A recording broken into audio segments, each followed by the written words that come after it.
हम आप और सब इस बात को जानते हैं कि ज़िंदगी एक सफ़र है।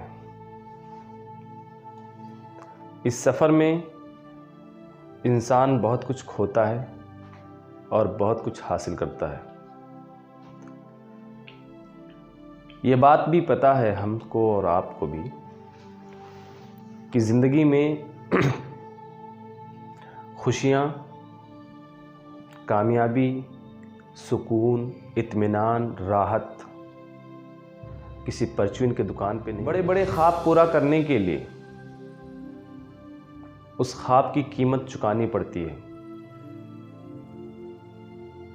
ज़िंदगी के अंदर गम का आना, मुश्किलात से दो चार होना और मुश्किलात का सामना करना, ये इंसान की फितरत में शामिल है। रब ने हमें दो हालात के बीच में रखा है, एक खुशी और एक गम। खुशी भी ज़िंदगी का एक हिस्सा है और गम भी ज़िंदगी का एक हिस्सा है। जितनी बड़े ख्वाब होंगे इंसान की ज़िंदगी में, उतनी ही तलख और बुरे हालात से उसको गुजरना पड़ेगा। गमों का, तन्हाइयों का एक कठिन लम्हा होगा आपके रास्ते में।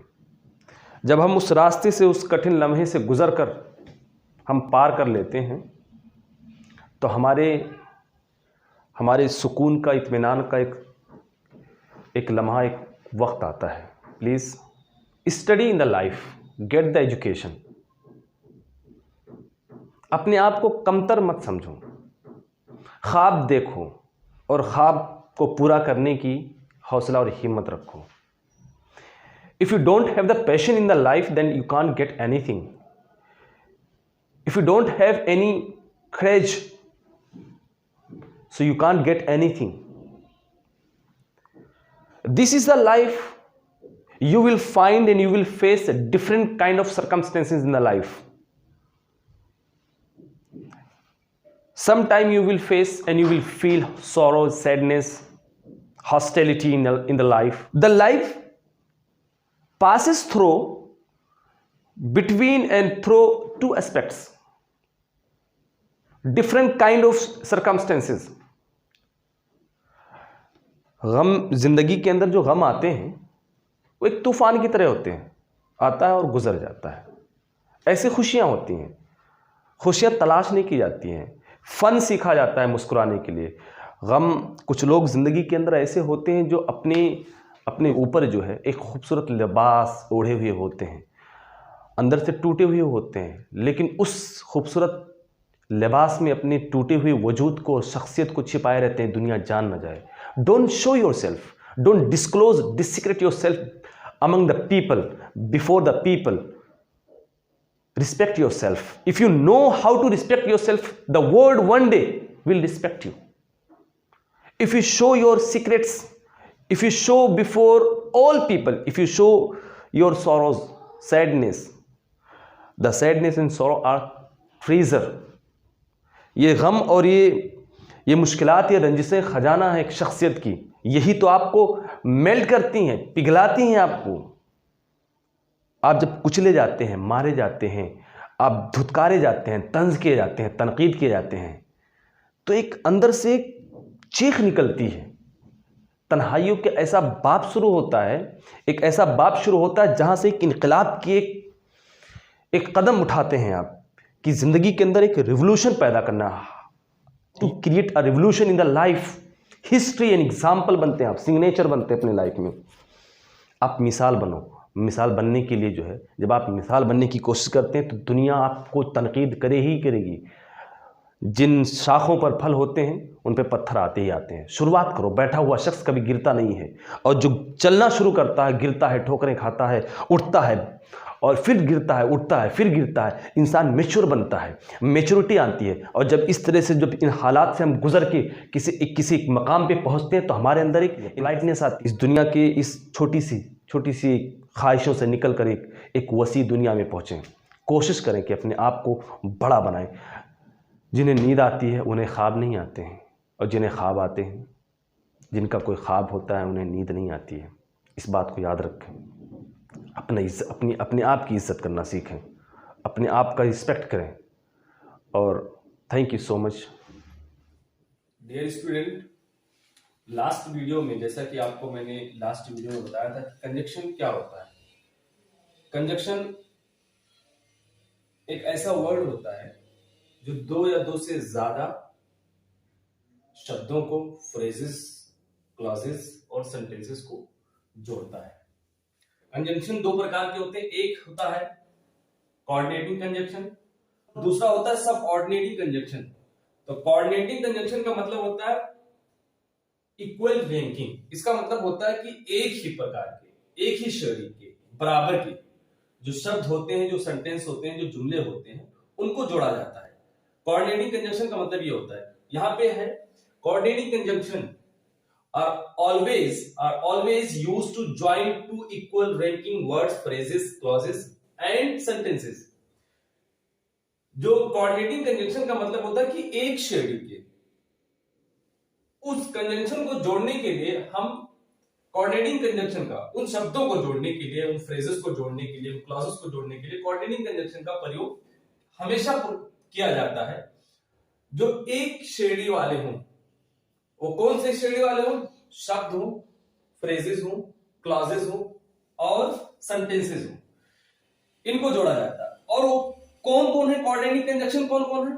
वो ये and, but, as well as, both, dot dot and, not only, but also, ये एक है।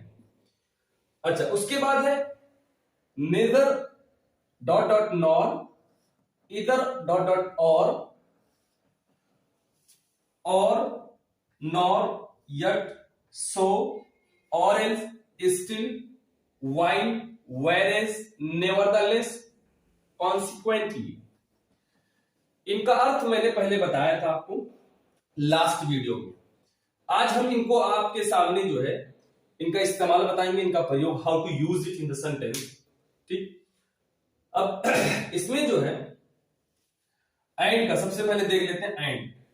एंड से हम कैसे दो क्लासेस, दो फ्रेजेस और दो वर्ड्स को कैसे जोड़ें, और मिसाल देकर मैं आपके सामने समझाने की, एक्सप्लेन करने की कोशिश करूंगा। एग्जाम्पल के तौर पर जैसे take tea and go to school. ये एंड कोऑर्डिनेटिंग कंजंक्शन हो गया। और कोऑर्डिनेटिंग कंजंक्शन जो है ये चार प्रकार के, क्यूमुलेटिव, अल्टरनेटिव, रिलेटिव, एडवर्सेटिव, ये चार प्रकार के होते हैं। पहला ये जो मैंने आपके सामने लिखा है, इसको जो मैंने छाट के आपके सामने जो है मतलब इसको निकाला है, ये है क्यूमुलेटिव कंजंक्शन, जो कोऑर्डिनेटिंग कंजंक्शन का एक किस्म है, एक उसी का एक प्रकार है। हम इस बोथ को भी इस्तेमाल करेंगे। कैसे इस्तेमाल करेंगे? सेंटेंस वही है, लेकिन हमें कहना है कि बोथ टेक टी एंड को हटा के बोथ है। अब बोथ यहां मैंने लिख दिया, बोथ यहां पे एंड अकेले था, अब बोथ के साथ एंड इस्तेमाल करेंगे।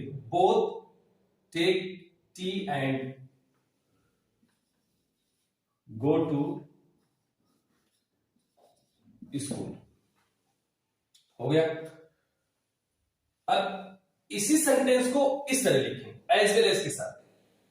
कैसे?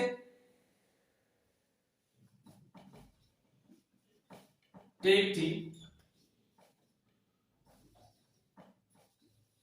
as well as go to school। अब इसी सेंटेंस को नॉट ओनली बट ऑल्सो के जरिए हम कंजक्ट करें, जोड़ें।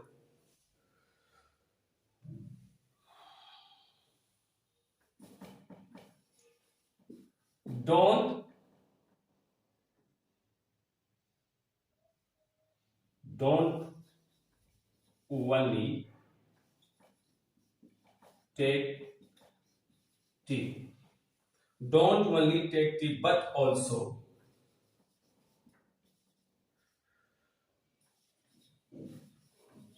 go to school. देखिए, डोंट ओनली टेक टी, सिर्फ चाय ही मत पीना, स्कूल भी जाओ, यानी दोनों काम करना है। Don't only take tea but also go to school, सिर्फ चाय ना पियो बल्कि स्कूल भी जाओ। यहां इसका अर्थ है take tea as well as go to school, चाय पियो और स्कूल भी जाओ। Take tea as well as go to school, चाय पियो और स्कूल जाओ। यहां के अलावा, चाय पीने के अलावा, इन एडिशन टू स्कूल भी जाओ। So take tea as well as go to school, both take tea and go to school, both दोनों, यानी स्कूल जाओ मतलब ये हुआ स्कूल जाओ, चाय पियो और स्कूल भी जाओ, दोनों दोनों काम करना है। यहां बोथ को जोड़ा गया किससे, करीम और रहीम दो नाउन है, इनसे जोड़ा गया। नो लेस देन की इस्तेमाल किया जाता है एक लंबी तादाद पे, अमाउंट पे, स्मॉल डिग्री के लिए भी इस्तेमाल किया जाता है और अमाउंट के लिए भी इस्तेमाल किया जाता है। तो यहाँ पे जो इस्तेमाल किया है, यहाँ पे एक डिग्री के लिए इस्तेमाल किया गया, और डिग्री उसी के लिए इस्तेमाल किया जाता है जब किसी हम तुलना करें किसी एडजेक्टिव के बारे में, नंबर के बारे में नहीं करते। हम यहाँ पे जो है डिग्री के लिए इस्तेमाल किए हैं she no less than her lover. अब हर लवर जो है, इनोसेंट क्या है, एडजेक्टिव हो गया।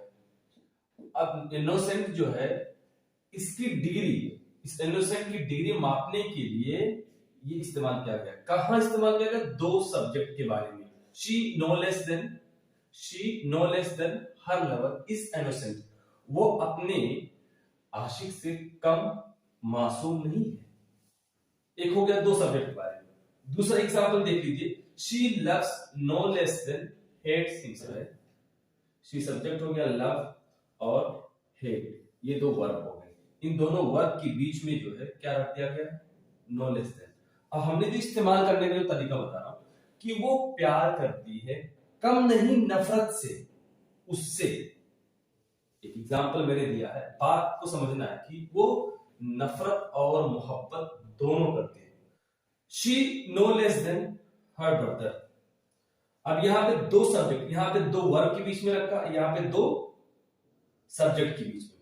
दो सब्जेक्ट कौन कौन भी है, हर ब्रदर एंड शी।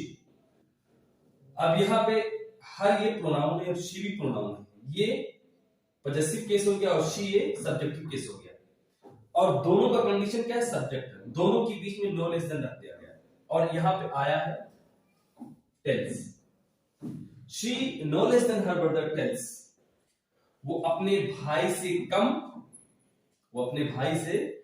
कम झूठ नहीं बोलती, यानी झूठ वो भी बोलता है, दोनों बोलती, लेकिन दोनों बराबर बोलते हैं, उससे कम नहीं बोलते।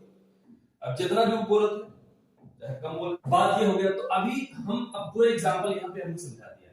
एंड को जोड़ने का तरीका, जहां भी है दो सब्जेक्ट के बीच में, दो सब्जेक्ट यानी दो वर्ड्स के बीच में, दो क्लासेस के बीच में, दो फ्रेजेस के बीच में और दो सेंटेंसेस के बीच में भी प्रयोग कर सकते। अब आगे समझते हैं और either, dot dot nor, neither dot dot nor, else और अदरवाइज। और का यहाँ अर्थ है दो चीज़ों में से या दो शब्दों में से, दो बातों में से किसी एक को चुनना है। इसको कहते हैं, ये कंजक्शन जो है अल्टरनेटिव कंजक्शन कहा जाता है इनको। दो चीज़ें हैं, उन दो चीज़ों में से किसी एक को चुनना है, तो आप जो है इन कंजक्शन को इस्तेमाल कर। कंजक्शन ये है और एल्स डॉट डॉट और, neither dot dot nor, else otherwise. Let him weep और ही विल डाई, उसे रोने दो वरना वो मर जाएगा। ये दो सेंटेंसेस हैं, इन दोनों सेंटेंसेस को कंजक्ट किया गया है और के जरिए से। दूसरा एग्जांपल समझें। अब ये जब आइदर और नाइदर और नॉर, जब ये अकेले, आइदर और नाइदर ये जब अकेले इस्तेमाल होते हैं बिना और के और बिना नॉर के, तो इनको प्रोनाउन और एडजेक्टिव प्रोनाउन और एडजेक्टिव दोनों तरह से इस्तेमाल कर सकते हैं। जैसे एग्जांपल देखिए पहले,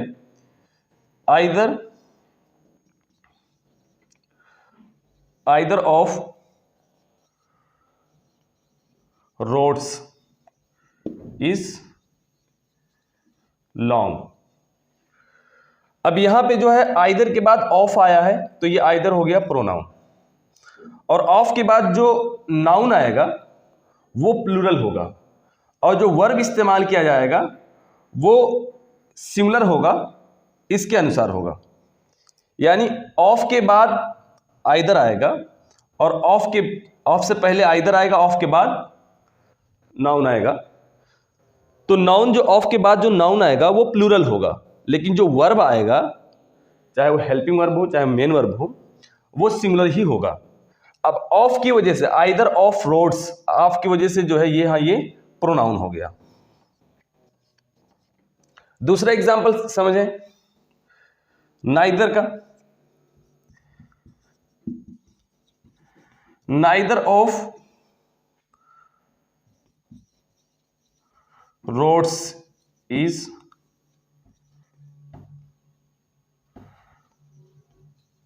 लॉन्ग। नाइदर ऑफ मानी नन ऑफ टू, और आइदर ऑफ माने वन ऑफ टू, यानी दो में से एक, और इसमें से यहां नाइदर का मतलब था दो में से कोई एक भी नहीं। तो नाइदर ऑफ यहां आया, अब ये ऑफ आया, इसकी वजह से ये नाइदर हो गया प्रोनाउन। नाइदर ऑफ प्रोनाउन की तरह इस्तेमाल हुआ है यहां पे। अब इसको अगर एडजेक्टिव की तरह इस्तेमाल करना है तो क्या, अब समझिए कि आइदर रोड, अब यहां जब एडजेक्टिव की तरह आइदर और नाइदर को प्रयोग करेंगे तो नाउन ये होगा सिंगुलर और वर्ब भी सिंगुलर होगा। नाइदर यहां इस्तेमाल किया गया है नाउन से पहले, और नाइदर एडजेक्टिव की तरह इस्तेमाल हुआ है, इसलिए जो है यहाँ पे ये नाउन जो नहीं है रोड, ये सिंगुलर है, प्लूरल नहीं है। यहाँ पे भी ये रोड जो है सिंगुलर है, प्लूरल नहीं है, और वर्ब भी सिंगुलर है, प्लूरल नहीं है। तो यहाँ इस तरह इस्तेमाल किया जाएगा। जब ऑफ के बाद, आइदर के बाद जब ऑफ नहीं आएगा तो एडजेक्टिव होगा, आइदर के बाद ऑफ आएगा तो ये प्रोनाउन होगा। तो यहाँ एडजेक्टिव की तरह इस्तेमाल हुआ है और यहाँ पे प्रोनाउन की तरह इस्तेमाल हुआ है। आई आइदर स्माइल और लाफ, मैं या तो मुस्कुराता हूं या तो हंसता हूं। She either sings a song और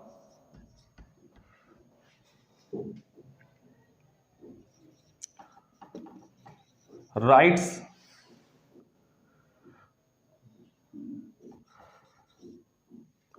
the short stories।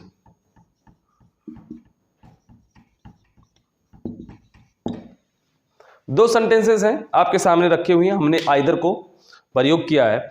अब यहां पे आइदर का प्रयोग किया गया एक वर्ब के पहले, और यहां भी और का प्रयोग किया गया एक वर्ब। तो जो भी पार्ट ऑफ स्पीच होगा उसी के पहले ही इस्तेमाल करेंगे, जोड़ा गलत नहीं करेंगे। अगर दोनों को इस्तेमाल किया वर्ब के पहले तो वर्ब ही, दूसरा भी वर्ब के पहले। अगर पहला वर्ब के पहले तो दूसरा भी वर्ब के पहले। अगर पहला जो है नाउन के पहले तो दूसरा भी नाउन के पहले। यहां पे भी देखिए, she either sings a song और राइट्स द स्टोरी, वो या तो गाना गाती है, एक गाना गाती है, या वो छोटी कहानियां लिखती है। अब हमने यहाँ पे जो है इसको वर्ब के पहले, जिस पार्ट ऑफ स्पीच के पहले जिसको पहले इस्तेमाल करेंगे उसी को वही पार्ट ऑफ स्पीच दूसरे के साथ भी इस्तेमाल किया जाएगा। ये नहीं कि एक को वर्ब के पहले इस्तेमाल कर दिया और दूसरे को नाउन के पहले इस्तेमाल कर दिया, तो जोड़ा गलत हो जाएगा, उसका अर्थ समझ में नहीं आएगा। इसीलिए आप इस बात को ख्याल रखें। अगर हमें दो नाउन से पहले इस्तेमाल करा, जैसे देखिए, उसका भाई या वो मेरा पेन चुराता है, ये हो गया। अब इसी तरह से यहां पे ये है कि दो चीजों में से किसी एक को सिलेक्ट करना है। दो चीज, दो बात, दो शख्स, दो वर्ड्स, दो शब्दों के बीच में से किसी एक को चुनना है, यानी वन ऑफ टू।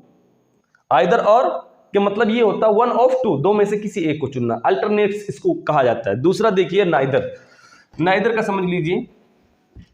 नाइदर वो ना तो खाता है ना तो पीता है, ही कैसे कहेंगे? He neither eats nor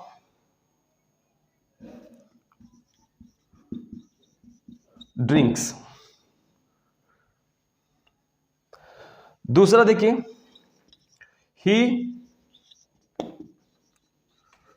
he neither pledge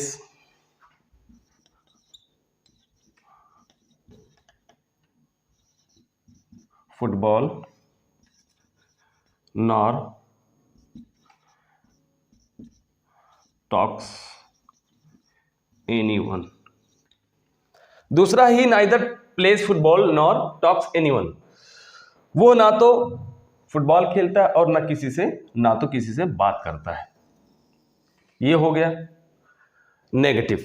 either यहां पे है आइदर ईट्स और ड्रिंक्स, या वो तो खाता है या तो वो पीता है। दो में से किसी एक को चुनना, नाइदर मतलब दो में से किसी एक को भी नहीं चुनना होता है। ये आपको समझ लेना चाहिए। दूसरा ये है उम्मीद करता हूं कि आपको समझ में आ गया होगा। अच्छा, अब दूसरी बात, एक और चीज समझ लीजिए।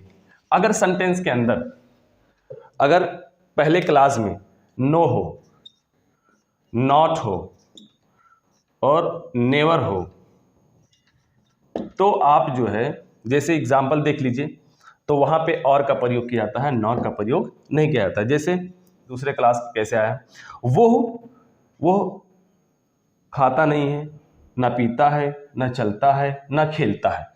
तो आप और को, ये जरूरी नहीं है कि और सिर्फ दो ही चीजों के लिए, यानी दो के बाद और भी कई आप वर्ड्स और फ्रेजेस क्लासेस जोड़ सकते हैं।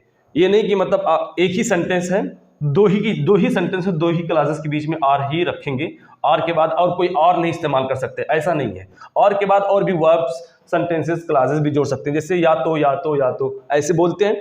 तो ये चीज ख्याल रखें, ही डज नॉट ईट और ड्रिंक्स और वॉक्स और प्लेज, वो ना तो खाता है। इस तरह भी इसका ट्रांसलेशन कह सकते हैं, इस तरह भी इसका ट्रांसलेशन होता है कि वो ना खाता है, ना पीता है, ना चलता है, ना खेलता है।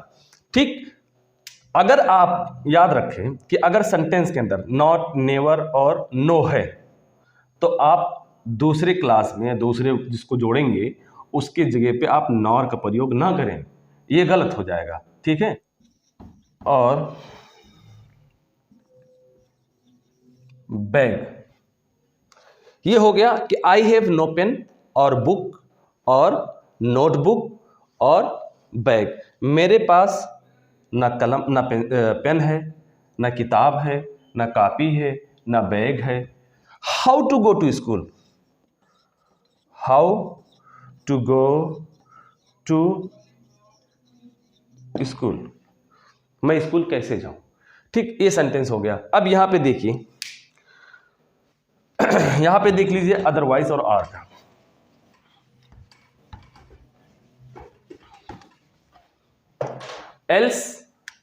एल्स और otherwise.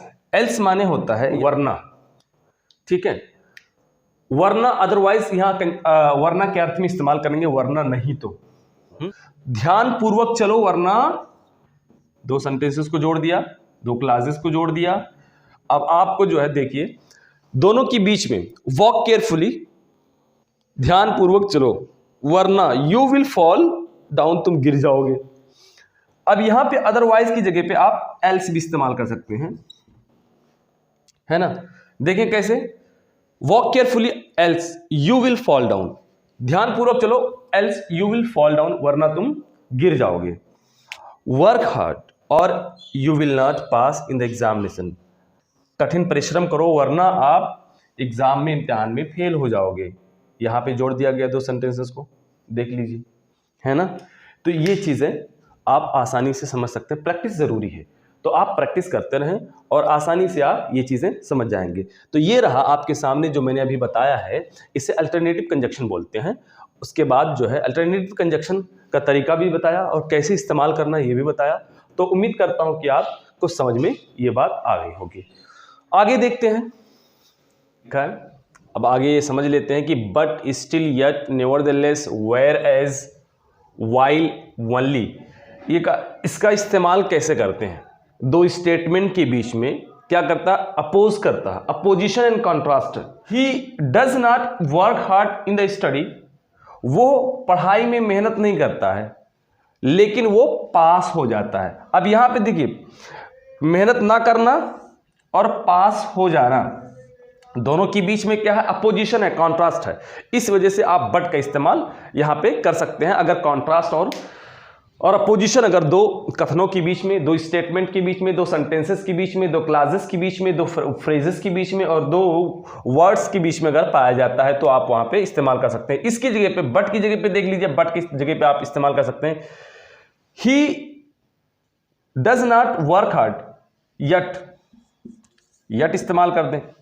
He does not work hard in study yet he passes in the exam, वो पढ़ाई में मेहनत नहीं करता है फिर भी ही पासेस इन द एग्जाम, वो एग्जाम में पास हो जाता है। अब यट की जगह पे आप स्टिल का भी प्रयोग कर सकते हैं, जैसे ही स्टिल, फिर भी वो एग्जाम में पास हो जाता है। वो मेहनत नहीं करता है फिर भी एग्जाम में, अब दो चीजों के बीच में, दो सेंटेंसों के बीच में कॉन्ट्रास्ट हुआ, यहां पे इस्तेमाल कर सकते हैं। ऐसे इसकी जगह पे आप नेवरदलेस का प्रयोग कर सकते हैं। नेवरदलेस जैसे दोनों सेंटेंसों के बीच,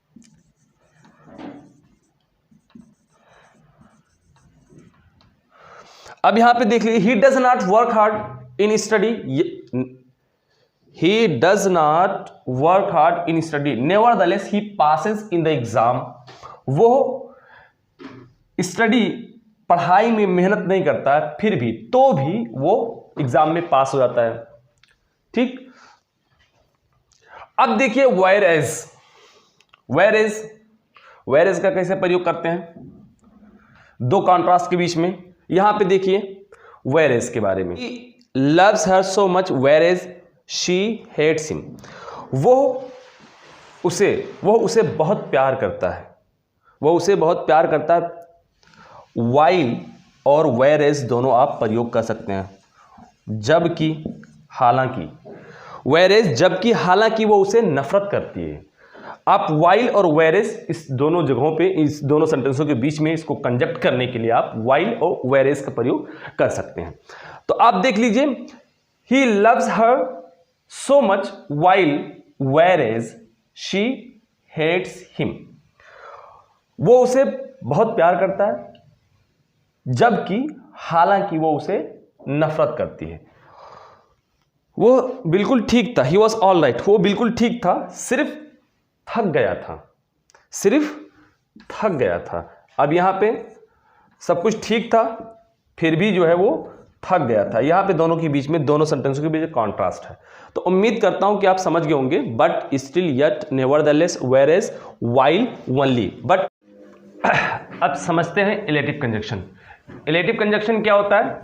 इलेटिव कंजक्शन का मतलब होता है to express the inference and conclusion about anything. किसी विषय में निष्कर्ष क्या निकलता है, नतीजा क्या निकलता है, उसको बताने के लिए, वो उसको एक्सप्रेस करने के लिए आप जो है फॉर, देयरफॉर, सो, कॉन्सिक्वेंटली का प्रयोग कर सकते हैं। फॉर माने इसलिए, देयरफॉर माने इसलिए, सो की मीन्स इसलिए, कॉन्सिक्वेंटली नतीजतन, निष्कर्ष इसका ये है इसलिए के अर्थ में आता है। अब पहले एग्जाम्पल आप समझ लें। He was found stealing my pen, so I beat him. वो पाया गया, मेरा पेन चुराते हुए वो पाया गया, यानी वो पकड़ा गया रंगे हाथ। तो he was found stealing my pen, so I beat him. इसलिए मैंने, नतीजा क्या निकला? इसका नतीजा ये निकला कि मैंने उसे मारा, और वो इस वजह से, वजह ये थी, और उसका निष्कर्ष क्या निकला? ये निकला। दूसरा सेंटेंस देख लीजिए, देयरफॉर। दूसरा एग्जाम्पल, अब सो का इस्तेमाल देख लीजिए। वो तेजी से सीढ़ियों से नीचे उतर रहा था। He was climbing down from stair fast. वो सीढ़ियों से तेजी से उतर रहा था इसलिए वो गिर गया। अच्छा, नतीजतन अब देखिए सेंटेंस देखिए। he did not know how to drive the car, consequently he hit someone, उसने किसी को लड़ा दिया, टकरा दिया। या वो किसी से लड़ गया, एंड ही क्रश्ड समवन, या उसने किसी को कुचल दिया, तो उसका नतीजा ये निकला कि वो चलाना नहीं जानता, इसलिए वो किसी ने कुचल दिया किसी को।